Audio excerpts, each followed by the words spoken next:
Olá, sejam bem-vindos ao RTA Podcast. Esse espaço é para discutir ciência, tecnologia, inovação e os desafios da agroindústria brasileira. Esta é uma iniciativa da Revista Técnica da Agroindústria, que é promovido pela Sociedade de Ciência e Tecnologia de Alimentos, a Sociedade Brasileira de Ciência e Tecnologia de Alimentos, a SBCTA, Programa de Pós-Graduação em Tecnologia de Alimentos, da UTFPR, do Programa de Pós-Graduação de Ciência e Tecnologia de Alimentos, do IFRJ. Tem uma produção do Espaço Conagrão Pod Estúdios nessa empreitada.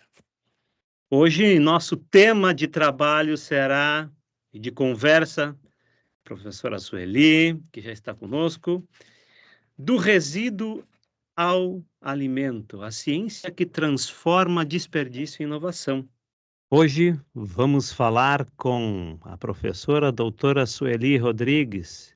Ela é engenheira química formada pela Unicamp, onde também concluiu seu mestrado e seu doutorado. Atualmente, a professora Sueli é professora titular do Departamento de Engenharia de Alimentos da Universidade Federal do Ceará, onde atua também em nível de pós-graduação na área de Ciência e Tecnologia de Alimentos, Biotecnologia, Engenharia de Bioprocessos, com foco no desenvolvimento de produtos, valorização de matérias-primas tropicais, principalmente no aproveitamento de resíduos agroindustriais e tecnologias emergentes, trabalhando com coprodutos. A professora tem mais de 240 artigos científicos publicados e integra uma rede nacional e internacional de pesquisa.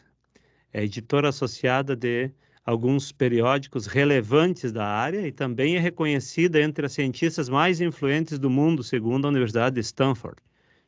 Sua trajetória une ciência, inovação e sustentabilidade na busca de novos caminhos para a produção de alimentos. Então, hoje nós vamos falar sobre essas questões de redução de desperdício, sobre a produção sustentável e sobre alimentos saudáveis. Você já parou para pensar que aquilo que nós chamamos de resíduo, todos aqueles resíduos que a gente descarta, pode, na verdade, ser uma das partes mais ricas nutricionalmente dos alimentos? Para discutir esse tema, nós recebemos a professora doutora Sueli Rodrigues, que é uma referência na área de tecnologia de alimentos, com atuação em frutas tropicais, processo tecnológico, valorização de subprodutos agroindustriais, especialmente em compostos bioativos. Professora Sueli, seja bem-vinda ao nosso RTA Podcast. Obrigada. Primeiramente, eu gostaria de agradecer o convite, a oportunidade, né, de conversar um pouquinho com vocês sobre esse tema que eu considero bastante importante, né, que é como aproveitar ao máximo tudo que a gente tem de uma fruta ou de um vegetal, né? Não só a parte comestível, mas a parte que normalmente é descartada. Uhum. Professora, antes de nós falarmos propriamente desta temática, nos conte um pouco da sua trajetória, como surgiu o interesse também de trabalhar e valorizar essas matérias-primas que muitas vezes são rejeitadas e valorizar e aproveitá-las na indústria de alimentos. Bom, eu sou professora da Universidade Federal do Ceará, do Departamento de Engenharia de Alimentos, e aqui no estado do Ceará, uma atividade agroindustrial muito forte é a fruticultura, né? Então, é uma tradição no estado, o cultivo de frutas, e com isso tem a exportação das frutas e tem também a indústria de sucos. E a indústria de sucos, ela gera uma quantidade muito grande de resíduos, né? Principalmente cascas, sementes, que acabam não tendo um valor comercial muito grande, às vezes acabam virando um passivo ambiental, porque tem uma carga orgânica muito alta, né? Causam poluição, esse tipo de coisa. Então, diante desse passivo, a gente resolveu começar a ter um outro olhar para essas partes que não eram processadas, não eram aproveitadas industrialmente. E aí surgiu a ideia de começar a aproveitar esses resíduos, né, que são normalmente descartados ou vendidos para incorporação em ração animal a baixíssimo custo, como uma matéria-prima para a gente obter produtos de alto valor agregado. E a ideia começou com essa constatação. Uhum. O desperdício de alimentos, ele é um problema que não regionalizado, local, ele é um problema global, né? E muitas vezes nós nem percebemos que parte desse desperdício acaba acontecendo ali dentro do próprio processamento industrial, né? E quando nós falamos de resíduos, do que nós estamos falando? Quais são esses resíduos que a gente fala aí, subprodutos, enfim? Hoje existe uma linha que não gosta de falar resíduos, né? Gosta de falar de usa-se o termo coproduto, né? Uhum. Porque pensando que um resíduo não teria valor comercial, mas um coproduto teria um valor comercial. Uhum. Mas, no fundo, o que são isso? É aquela parte do alimento, né, in natura, que você não come, né? Então, por exemplo, é uma casca, a casca da laranja, o bagaço, depois que você faz a extração do suco, a semente que você acaba não comendo.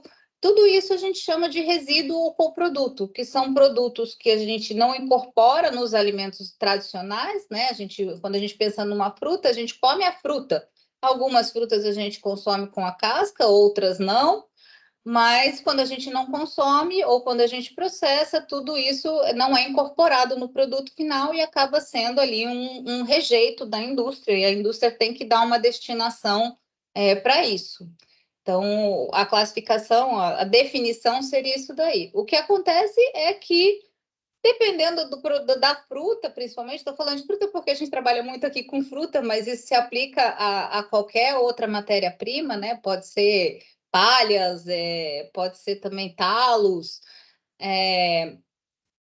A gente acaba processando, muitas vezes os compostos bioativos se concentram nessas partes, porque são partes de defesa da planta. Então, às vezes, a gente tem mais composto bioativo numa casca do que na própria polpa da fruta. E a gente acaba não consumindo. Um exemplo clássico disso, que eu adoro falar como exemplo, é a jabuticaba. A polpa da jabuticaba é branca. A antocianina está na casca. Uhum. Exatamente. Então, é interessante, né, ver que, na verdade, esses coprodutos ou resíduos, e particularmente já trabalho com jabuticaba, e a gente acaba fazendo muito seu produto, testando algumas coisas a partir da casca mesmo. Quando você obtém o suco propriamente dito, também, a coloração em si vem da casca, né? Essas cascas, sementes, o chamado bagaço, eles realmente têm um valor relevante, né? Nutricional relevante, né? Sim, sim, muito relevantes. E podem ser aproveitados de diversas formas, né? A gente pode aproveitar tanto utilizando diretamente numa formulação, dependendo do que você quer fazer. Algumas você pode usar, são comestíveis, né? Outras não dá para usar direto, né? Tem sementes que têm compostos tóxicos, se a gente usar, não, a gente tem que fazer uma extração antes do que interessa, um processo de purificação, não dá para consumir o resíduo diretamente, mas todos podem ser aproveitados usando tecnologias adequadas e dependendo do que se deseja fazer com eles. Uhum. Você acha que existe um equívoco cultural ou industrial, existe um pré-conceito em relação a considerar essas matérias-primas, coprodutos, para alimentação? Acho que existe uma questão cultural, porque na verdade a gente não está acostumado a consumi-los. Existe a forma de consumir, porque às vezes a casca ela não é gostosa, ela precisa de um processamento, então muitas vezes, dependendo desse resíduo, ou o consumo sem um processamento, sem um tratamento, acaba não sendo um produto agradável, e aí as pessoas não vão consumir porque o sabor não é agradável, né? Então, Uhum. tudo isso também tem que ser levado em consideração quando a gente pensa em aproveitar esses resíduos, esses coprodutos, né? É possível aproveitar ele da forma como ele é? Por exemplo, o bagaço do caju. O bagaço do caju é gostoso. Uhum. Então, você comer, você desenvolver um produto usando o bagaço do caju é ótimo. Agora, já o bagaço da laranja, talvez tão saboroso, né? Talvez tenha que ter um processamento, você extrair aí a pectina, extrair alguns compostos e usar esses compostos como ingredientes e não o próprio resíduo como na formulação. E aí é que entra a questão da tecnologia, né? Da gente estudar esses resíduos, a disponibilidade deles, a composição e o que pode ser feito com eles, né? Se eu vou aplicar ele diretamente na formulação de um alimento ou se eu vou fazer um processo de extração e vou recuperar esse bioativo e aí vou usar esse bioativo como ingrediente. Uhum. Nas empreitadas, nos projetos de vocês aí, na experiência que vocês já tiveram aí, existem alguns exemplos, ou alguns exemplos que surpreenderam nessa questão, você citou alguns, mas que surpreenderam na questão do valor, do alto valor nutricional que ele Sim, apresentava? sim. Por exemplo, nós fizemos um processamento com o bagaço de caju por ultrassom e isso virou um smoothie que, assim, além de você ter um teor altíssimo de vitamina C que estava retido ali dentro do bagaço, outros compostos bioativos, ele ficou com um sabor e uma consistência muito boa. Uhum. Então, o bagaço do caju surpreendeu e ele pode ser utilizado em vários alimentos, né, como um ingrediente, né? Sim, sim, a gente já foi desenvolvido hambúrguer utilizando o bagaço caju, alguns pratos de alta gastronomia em festivais gastronômicos que tiveram por aqui. Então, sempre tem uma oportunidade, sempre tem uma forma de valorizar, uma forma de usar. O que precisa é se descobrir qual é a melhor forma para aquele resíduo em questão. Isso. É aí que entra o papel da ciência e tecnologia, no caso de vocês, de outros pesquisadores que têm trabalhado nisso também, né? Que é transformar esse potencial em algo aplicável, que é o nosso papel como pesquisadores também, não somente fazer a ciência, mas demonstrar qual é a aplicabilidade, como, né? E fazer aí ensaios para se ter terem modelos de trabalho. Isso é muito interessante. Então, dentro dessa, pegando essa linha de pensamento, que hoje nós temos uma busca crescente por alimentos que, além de ter aquela nutrição básica, ele nos traga também uma questão a mais de benefício, de saudabilidade, né? Então, nós falamos aí de compostos bioativos, e você percebe, além daquele exemplo que você deu do bagaço de caju, né?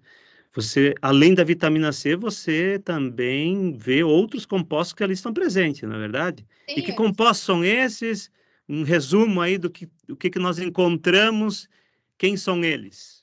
a gente tem pectina, que ajuda no trânsito gastrointestinal, ela funciona como uma fibra alimentar, e a gente tem muitos compostos fenólicos, que também são considerados compostos antioxidantes, compostos bioativos, e que participam, né, da promoção da saúde. Além dos carotenoides, né, que também são constituintes naturais do caju. Uhum. E pelo que você tem visto aí, as partes principais são na casca mesmo, dos coprodutos que vocês têm trabalhado. A concentração é principalmente na casca ou existem outras partes também que vocês têm explorado? Semente, algumas polpas? Como é A que... gente, a gente tem trabalhado, em relação a coprodutos, a gente tem trabalhado mais com cascas, né? Uhum, Principalmente casca daquelas frutas que a gente realmente não consome com casca ou que são resíduos de processamento, como a casca da manga, que, né, a gente não consome, também o sabor dela não é exatamente muito bom. A casca da uva, que é um resíduo muito grande, principalmente da indústria do vinho, né? Mesmo fazendo a vinificação com a casca, no final sobra e ainda tem muitas antocianinas, ainda tem muitos compostos bioativos dentro desse resíduo. A própria semente da uva possui vários compostos bioativos. As sementes, às vezes, elas são um pouco mais complicadas porque elas tendem a ter compostos tóxicos.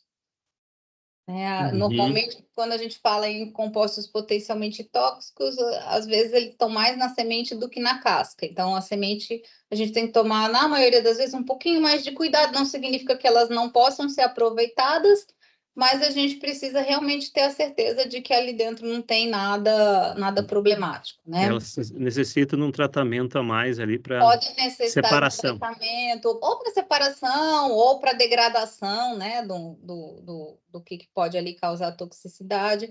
A casca já a gente não encontra tanto problema de compostos tóxicos, são mais compostos bioativos mesmo. Mas aqui nas nossas linhas de pesquisa, a gente tem trabalhado mais com as cascas, mas as sementes podem ser trabalhadas. A gente tem uma colega aqui na Embrapa, por exemplo, que ela fez um trabalho muito interessante para aproveitamento do amido do caroço da manga. E o caroço da manga tem uma quantidade muito grande de amido. E Uhum. isso era super aproveitado. Então, ela fez um processo de extração para extrair esse amido, caracterizar esse amido e prospectar potenciais aplicações para usar esse amido. Uhum. E você acha que há uma viabilidade interessante, de maneira geral, assim, há viabilidade quando se trata de, por exemplo, de sementes, principalmente, para extração, para aproveitamento, porque é mais difícil um pouco no caso de sementes do que de casca, né? Sim, sim, a viabilidade. A questão é desenvolver a tecnologia, né? Você tem que fazer, muitas vezes o que acontece, e isso também acontece nas cascas, é que esses compostos bioativos, eles estão ligados a moléculas que às vezes a gente são recalcitrantes, né? São moléculas de lignina, de celulose, Uhum. e aí o acesso a eles pode ser um pouco dificultado, a gente precisa de fazer um processamento para que você consiga quebrar essa ligação e realmente ter esse composto na forma livre. E aí você pode fazer um processo de purificação e ter um composto para ser usado como ingrediente, por exemplo. Uhum. E dentro dessa mesma perspectiva, vocês, têm trabalhado bastante aí, pelo visto, trocado bastante experiência com o pessoal da Embrapa também, que desenvolve, né. Esse aproveitamento de resíduos aí também, ele pode ser uma estratégia mais acessível para desenvolver alimentos funcionais? Você acha que, trabalhando com coproduto, nós temos um potencial para desenvolver esses alimentos funcionais mais acessíveis, um custo menor? O custo ele vai depender do coproduto e como ele é processado, né? Porque na verdade assim, quando a gente usa a casca, né, na formulação ou a casca no processo, nós desenvolvemos aqui uma tese de doutorado onde a gente usou para fazer kombucha, na etapa de saborização, a gente usava as cascas. Então, Olha em só. vez da gente adicionar um xarope, um suco ou alguma coisa, a gente colocava as cascas. E aí a própria fermentação fazia a extração dos compostos bioativos e fazia a saborização da kombucha, né? E fizemos isso com a Interessante. casca de manga e com a casca da uva. E ficou bem interessante. Conseguimos ter um produto com qualidade sensorial e sem precisar usar um saborizante ou usar uma fruta que poderia estar boa para consumo, Uhum. para fazer essa etapa. Então, isso seria um processo barato, porque você, na verdade, a gente seca a casca, né, faz uma trituração, porque elas são muito perecíveis, a gente tem que conservar, tem que ter um processo de conservação. Então, normalmente o que se faz é a secagem e a redução do tamanho, mas a gente pode também partir para processos de extração para ingredientes. A gente pode extrair, por exemplo, essas antocianinas da casca e a gente ter um extrato de antocianina que pode ser usado numa formulação de um alimento. Aí a Uhum. gente já teria um produto com um valor agregado maior, seria mais caro, mas também numa concentração maior, que você usaria uma quantidade menor, seria um produto que a gente conseguiria ter uma padronização. Então, se a gente pensar em termos de um ingrediente para uso na indústria, Isso seria mais apropriado, né? Porque aí a indústria teria ali um extrato padronizado que faria parte da formulação do produto dela, né? Uhum. Sim, é interessante, porque é um cenário bastante interessante, porque demonstra o quanto de potencial de resíduos que nós temos, meio que negligenciados, muito negligenciado, né? Um potencial enorme, como você falou no início. O processo, esses compostos, na verdade, eles são um sistema de defesa das frutas, dos vegetais, e que a gente busca, e muitas vezes a gente se concentra na polpa, enfim, e acaba esquecendo, né? E na indústria, às vezes chega a ser um problema o resíduo. E vai para a ração animal. Bom, se serve para a ração animal, significa que ali tem alguma coisa de interessante, né? Eh, Se o animal aproveita, é porque tem alguma coisa boa, né? exatamente, senão não nos daríamos, por exemplo, se fosse algo tóxico, se fosse algo, nós não aproveitaríamos. É o caso aí, você falou de amido, né? Que é valor energético, né? Vamos dar para os animais, né? Interessante. Bom, então, transformar um alimento, assim, um resíduo, um coproduto em ingrediente não é algo trivial, né? Ele envolve processos tecnológicos bem definidos, como você falou, até a questão de que você tem que separá-los, né? Você tem que, muitas vezes, eles estão complexados, outras vezes você pode aproveitar num procedimento de fermentação, porque normalmente os micro-organismos fazem um processo de transformação, de quebras bioquímicas, né, no processo bioquímico, aliás, e, e são e transformam até em outros compostos que possam até ser bastante interessantes através daquela matéria-prima. Quais são as principais tecnologias que são utilizadas nessa extração e para preservar esses compostos? Porque uma coisa é extrair, para preservar esses compostos e depois aplicá-los. O que vocês têm trabalhado aí? Secagem, encapsulação, como é que é? A gente trabalha, na verdade, assim, a primeira coisa quando a gente pensa nesses resíduos é a estabilização do resíduo, né? Então, a primeira coisa que a gente faz para ele não se degradar, né? Porque eles são muito perecíveis, então até é um problema, né? Porque o tempo que você demora para coletar ele da indústria e efetivamente processar, você já pode ter tido aí uma contaminação, um desenvolvimento de micro-organismos indesejáveis, porque eles são muito ricos, né? Tanto em compostos, não só em compostos bioativos, mas também muitas vezes em açúcares. E aí isso propicia muito um crescimento microbiano e não necessariamente microbiano desejado, né? Pode ser um indesejado e você ter uma contaminação. Então, Sim. a primeira preocupação é estabilizar, né? E você ter uma matéria-prima de qualidade para você ter a partida. E normalmente o que a gente faz, que é o processo mais barato, é a secagem. Secagem, né, na temperatura baixa, né, ali 50, 60 graus, para não degradar os compostos bioativos, e depois a redução de tamanho, que é a moagem, para a gente ter o produto na forma de pó. E aí, a partir desse produto na forma de pó, que a gente começa a verificar a possibilidade de utilização, né? Vai ser num processo fermentativo, vai ser num processo de extração. Aqui no nosso grupo de pesquisa, a gente trabalha muito com extração assistida por ultrassom, que é um processo de baixo custo, que a gente consegue fazer extração à temperatura ambiente, e o ultrassom, ele tem a vantagem dele promover a ruptura do tecido vegetal. Então, a gente consegue, muitas vezes, utilizando solventes verdes, como o etanol, ou até mesmo a água ou água acidificada, a gente consegue fazer uma boa extração de compostos bioativos, né? A gente tem um estudo aí de bagaço de uva, onde a gente fez uma extração por ultrassom usando somente água acidificada. E conseguimos extrair várias antocianinas com um bom rendimento, sem precisar usar nenhum solvente químico, nada desse tipo de coisa. Então, essa é uma tecnologia que a gente estuda muito aqui no nosso grupo de pesquisa. Mas existem outras tecnologias, como, por exemplo, extração supercrítica, extração a alta pressão, que tem outros grupos aí usando extração por água subcrítica, né, que é uma água pressurizada, e aí ela facilita a extração, então a gente também não usa solventes. Existem vários processos, né? Cada um vai ter uma característica diferente, uma adequação diferente e vai ter um resultado diferente. Existem milhares de possibilidades, na verdade. Mas esses processos que vocês têm utilizados, então, eles ajudam a aumentar essa estabilidade, essa vida útil desses compostos, né?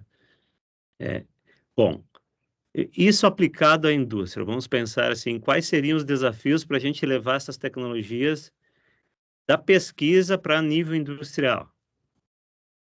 Primeira é a questão do investimento, né? Quando a gente fala em aproveitar um produto, precisa de ter um processo. Para ter um processo, você precisa ter um investimento, né? Porque, vamos colocar em um exemplo, uma processadora de frutas. Ela vai ter lá uma despolpadeira, um tanque de homogeneização, um pasteurizador, uma embaladeira.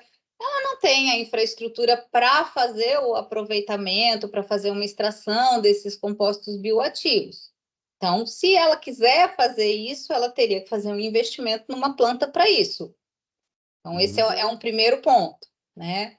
Muitas vezes a indústria não quer, ela quer, né? Nós já visitamos uma indústria de polpa aqui, o proprietário falou: olha, o que você quiser de resíduo eu te dou para você estudar, mas o meu negócio é fazer polpa de fruta. Eu não tenho interesse em produzir outra coisa, aqui o nosso resíduo a gente vende para dar para ração. Uhum. Então, é uma escolha também do empresário, né? O que ele quer fazer. O que eu penso que seria uma alternativa seriam empresas de processamento de resíduos mesmo. Assim como a gente tem empresas que reciclam garrafas, empresas que reciclam latas, por que não ter uma empresa que vai usar essa matéria-prima, vai comprar essa matéria-prima e vai transformar essa matéria-prima num outro produto, né? E aí a missão, né, a característica dessa empresa seria produzir extratos, produzir insumos para ser utilizados como ingredientes, não só na indústria de alimentos, né? Mas muitos desses compostos também encontram aplicação em indústria cosmética e indústria farmacêutica. Sim. Então você está nos dizendo que o ideal seria ter indústrias específicas para o aproveitamento, né? Na Que, minha que visão, seria, sim. que seria, vamos dizer assim, concentrar-se nessa especialidade pelas características, né, que nós temos desse tipo de produto, né, de coproduto. Sim, sim, Uhum, sim. uhum, Eu acho que talvez fosse a solução, né? uhum. Você teria alguns exemplos já de produtos que estão no mercado, que utilizam o conceito de valorização de Pectina, coprodutos? pectina, que é Uhum, extraída da casca da laranja, uhum, né? Isso já é um produto que está há muitos anos no mercado, já existe processos industriais para isso. Então, quando a gente compra, né, a própria indústria de alimentos, quando compra pectina para formulação, é pectina extraída da casca da laranja. Então, esse uhum, acho que é o principal pois é. A gente tem extratos que são vendidos, por exemplo, a empresa Duas Rodas, ela comercializa extratos de algumas frutas, né? A gente tem, por exemplo, vitamina C. A vitamina C hoje, que é comercializada, ela é extraída da acerola verde. uhum, Então, a gente já tem empresas que fazem o processo de extração, porque a acerola verde tem muito mais vitamina C do que a acerola madura.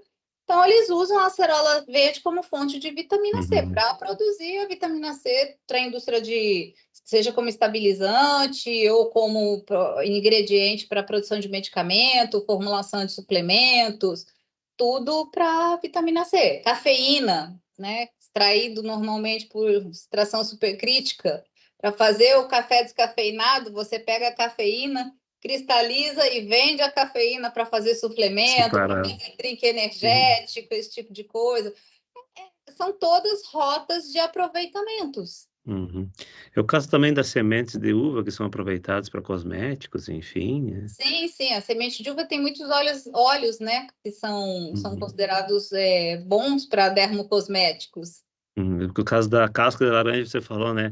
Por exemplo, óleo essencial de casca de laranja Óleo também essencial pode de ser usado. casca de laranja, o limoneno, né? Uhum, uhum, Algumas outras frutas também são utilizadas para isso. Então, a gente já tem alguns processos que já são consolidados, mas a gente tem uma gama aí de produtos que ainda estão para ser explorados. uhum. É que a gente sempre pensa assim na utilização dos resíduos para ração animal, mas tem grande parte que vai para compostagem, né? Não vai para ração animal, qualquer outro tipo de aproveitamento. Normalmente vai para compostagem, que poderia ter uma utilização. É porque a demanda, né? Uhum, Na verdade, a geração é maior do que a demanda. E aí sim você vai ter um passivo ambiental que precisa ir para um tratamento, né? Para uma compostagem, para um aterro, para, né? uhum, Para alguma forma de descarte adequado. uhum. Então, nós estamos falando, né, de não apenas de aproveitar em si o potencial, mas também estamos falando de sustentabilidade, além de inovação, tecnologia e geração de valor, porque você valoriza esse tipo de produto. Como eu estava falando aí de extração de óleos essenciais, algo assim, você valoriza esse produto, porque esse produto, obviamente, tem um custo de produção, uma tecnologia de produção, mas também você potencializa com a agregação de valor nesses produtos. Isso é bastante interessante também, e do ponto de vista sustentável, nós temos reaproveitamento desse material. Isso nos leva a uma questão bem maior, que é o impacto dessa abordagem no futuro da alimentação. É do aproveitamento que se faz. Nós temos muitas perdas, muitos desperdícios e algumas por escolha, né? Sim. Algumas perdas são por escolhas.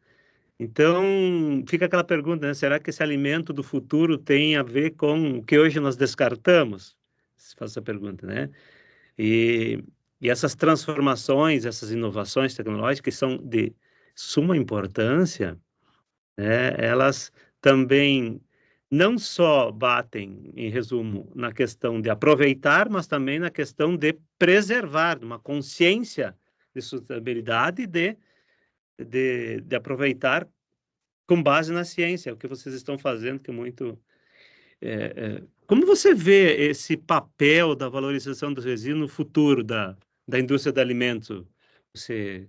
Eu acho que hoje a gente tem um movimento, né, em direção a alimentos mais saudáveis,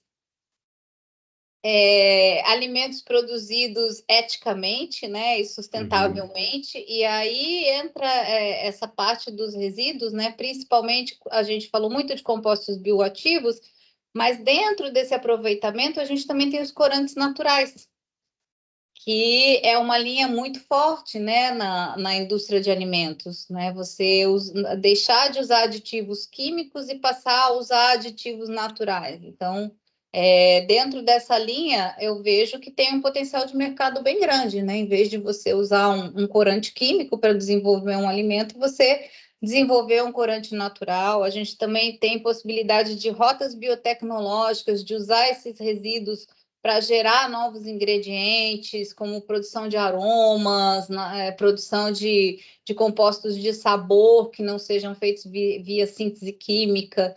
Hoje existe uma gama de possibilidades que podem entrar isso dentro de um conceito de biorefinaria, onde a gente pode exaurir o que interessa para uma indústria e o resíduo daquela extração vai para outra indústria para fazer outra coisa, né, dentro de um conceito de economia circular, onde uma mesma matéria-prima ela atende vários setores industriais, né?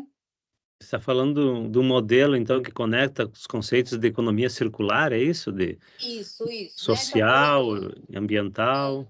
isso, eu posso pegar extrair tudo que eu tiver que extrair da casca da jabuticaba. Aí não consigo mais extrair a antocianina da casca de jabuticaba, mas ainda ficou ali um resíduo de lignina que não me serve. Aí essa lignina ela pode ir para outra indústria, Uhum, para ser utilizada como matéria-prima, né? exatamente. Então, nós temos um conceito de aproveitamento total de uma Quase Sim, que aproveitamento total. sim, sim. A ideia do conceito de biorefinaria é esse, né? Você pegar uma matéria-prima, e ela pode ser um resíduo ou não, e aproveitar tudo que você pode dela, né? Sim. O Brasil, com a sua biodiversidade, você acredita que nós temos uma vantagem grande nesse cenário? Por essa biodiversidade, nós temos uma vantagem grande? Sim, sim, com certeza. Nós temos uma gama aí de produtos, né? Não só vegetais, mas animais também. Hoje a gente já vê pessoas aproveitando subprodutos animais. Por exemplo, ontem eu conversei com uma colega que está com uma startup que ela está fazendo extração de óleo de resíduo de camarão. Hum, interessante. Ó. É, então, uma Sim. forma de você aproveitar o resíduo para produzir um óleo que é rico em, principalmente em alguns tipos de óleos considerados bons para a saúde, e que isso pode virar também um insumo para a indústria, ou um suplemento, ou alguma coisa desse tipo, né? Interessante. Para encerrar no nosso bate-papo, o que que você, como pesquisadora, como professora, tem visto em relação de modo geral, em relação a esta área? E você deixaria assim também como uma mensagem em relação a aproveitamento de coprodutos desses resíduos, eh, para os grupos que estão atuando nessa área? O que que a sua experiência diz? A minha experiência diz assim: se você tem uma coisa que você acha que não serve para nada, olhe um pouquinho melhor para ela, porque talvez ela sirva para bastante coisa. Uhum, Então, olhe o que que você tem, né? E assim, para quem está começando, às vezes é muito difícil começar, né? A gente sabe, mas a gente tem que começar. Então, o que eu costumo falar para as pessoas é: não fique esperando você ter o que você acha que você precise. Comece com aquilo que você tem. uhum. Então, eu quando comecei, eu tinha um banho de ultrassom. Era a única coisa que eu tinha. Daí eu falei assim, tá, o que eu tenho é isso. O que eu posso fazer com o que eu tenho? Isso, exato. Né, e aí começar a evoluir Aí você da começa e depois você vai evoluindo. É assim que a gente começa. uhum. Que normalmente nós nos concentramos na matéria-prima principal e acabamos deixando de lado a outras, Outras partes, né, fontes, né? outras fontes. Exatamente. Acho que nós estamos num momento bem oportuno, com um desenvolvimento tecnológico interessante, de informações, em que permite que nós possamos explorar outras sub-áreas, vamos dizer assim, dentro da nossa área de ciência e tecnologia de alimentos. Essa temática ela é extremamente importante, ela urge na, na questão de sustentabilidade, de aproveitamento de alimentos, de redução de desperdício. Então, a temática ela não tem um grande potencial para só aumentar a sua importância, né? E a sua procura por trabalhar, né? Por outros grupos também. Além de vocês, uma outra última pergunta, além de vocês, quais grupos que você tem conexão e tem trabalhado aqui no Brasil, fora do Brasil? Fora do Brasil, não tem muita gente trabalhando com resíduo, não. Tem, o pessoal eles não têm muita coisa, não. Mas no Brasil existem grupos na Unicamp trabalhando também com ultrassom e também com processos de extração supercrítica e alta pressão. Existe um grupo na FESEA trabalhando com a parte de extração subcrítica. Bom, tem várias pessoas trabalhando com isso. Uhum. Assim, se precisar assim de cabeça, eu não sei não, mas no Sim. Brasil tem muita gente fazendo esse tipo de aproveitamento. Muitas pessoas também trabalhando na parte química, em produtos naturais, né, buscando aplicações não para alimentos, mas para medicamentos, para outras aplicações, trabalhando também com essa parte de resíduos como fonte de produtos naturais, como princípios ativos, né? Para cura de doenças, para esse tipo de prospecção também existe. Aqui existe um grupo forte na química de produtos naturais que trabalha nessa linha. Sim, aqui nós falamos mais da ciência e tecnologia de alimentos, né, para desenvolver alimentos, mas existem outros grupos que se dedicam à extração de compostos desses produtos, coprodutos, para outras áreas, para a área de saúde. Sim. Obviamente que a gente não entrou nesse viés porque o foco não é esse, né? Mas nós temos um potencial enorme e alguns produtos já estão até disponíveis, né? A gente citou alguns aí até da extração de semente de uva, extrações feitas de compostos de semente de uva, enfim. Muito bem, professora. Nós só temos a agradecer esse momento disponibilizado à SBCTA, à RTA, para trazer um pouco do seu trabalho, um pouco do que anda acontecendo em termos de aproveitamento de coprodutos, aproveitamento de resíduos de frutas, principalmente, mas não estamos falando só de frutas, nós temos outros vegetais e até outras fontes de aproveitamento, né? Foi um prazer falar de um tema tão atual, tão necessário, né? Essa ideia de transformar resíduo em alimentos, ela mostra que a inovação, ela não para, ela apenas cria, e não apenas cria algo novo, ela está em constante transformação, e nós temos que observar isso, os pesquisadores, você deu o recado aí na sua fala final, né? E nós estamos reaprendendo a olhar aquilo que já temos como um produto, não simplesmente que eu extraio alguma coisa e descarto o restante, né?